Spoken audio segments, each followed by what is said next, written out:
कहानी आलसी बकरियों का बड़ा पछतावा।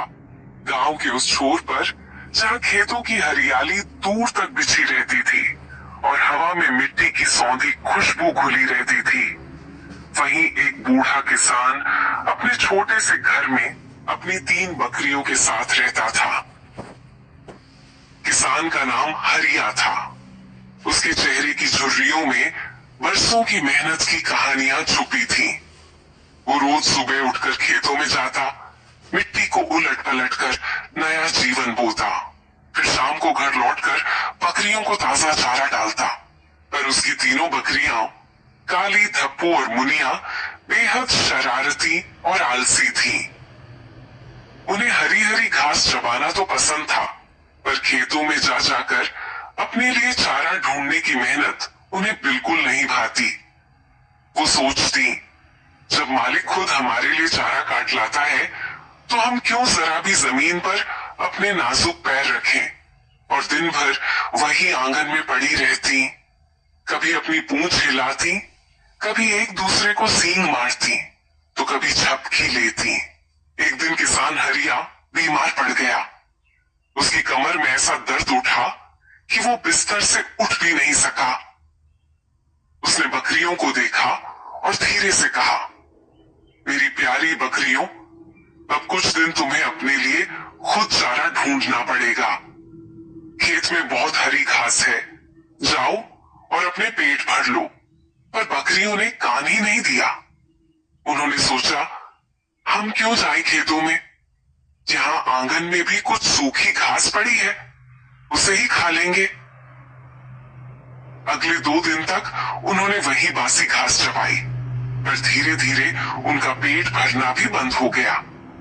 उनकी आंखें कुलबुलाने लगी, आंखें सूजने लगी और वो बेचैन होकर इधर उधर घास की तलाश में टहलकदमी करने लगी। तीसरे दिन तो हालत और बिगड़ गई। भूख से परेशान होकर काली ने कहा, हमें खेत में जाना ही पड़ेगा, नहीं तो भूखे मर जाएंगे। धप्पू और मुनिया ने भी सहमति में सिर हिलाया। पर जब तीनों खेत में पहुंची, तब वहां की हालत देखकर उनकी जान सूख गई। किसान की देखभाल न होने के कारण घास सूख चुकी थी, मिट्टी फटने लगी थी और वहां कोई ताजा चारा नहीं बचा था। अब तीनों बकरियां पछताने लगी। मुनिया ने धीरे से कहा, काश हम शुरू से ही अपने लिए घास ढूंढने खेत में जाती तो आज ये नौबत न आती।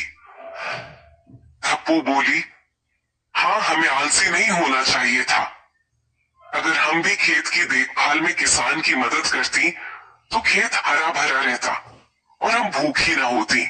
काली तो एक कोने में बैठकर अपने थुल-थुल पेट पर नजर डालती रही और बोली, अब समझ में आया, जो समय रहते मेहनत नहीं करता वो बाद में भूखा ही मरता है। उसी शाम किसान की तबीयत थोड़ी सुधरी। वो बिस्तर से उठकर लाठी टेकते हुए बाहर आया और अपनी बकरियों को उदास देखकर बोला, देखा मेरी बच्चियों, जब मैं कहता था कि खेतों में चलो, ताजी घास खाओ, तो तुम मुंह फेर लेती थी। अब जब खेत सूख गए तो पछताने का क्या फायदा। तीनों बकरियों ने लज्जा से अपने सिर झुका लिए। किसान ने प्यार से उनके सिर पर हाथ फेरा और कहा, पर चिंता मत करो, अब मैं फिर से खेत में पानी डालूंगा, बीज बोऊंगा और कुछ ही दिनों में घास लहलहाएगी। पर तुमसे भी कहूंगा, अब से खेत में घूमना शुरू कर दो।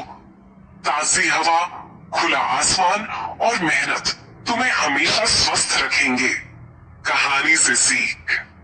इस कहानी से हमें यह सीख मिलती है कि जो लोग समय पर मेहनत नहीं करते वो बाद में पछताते हैं।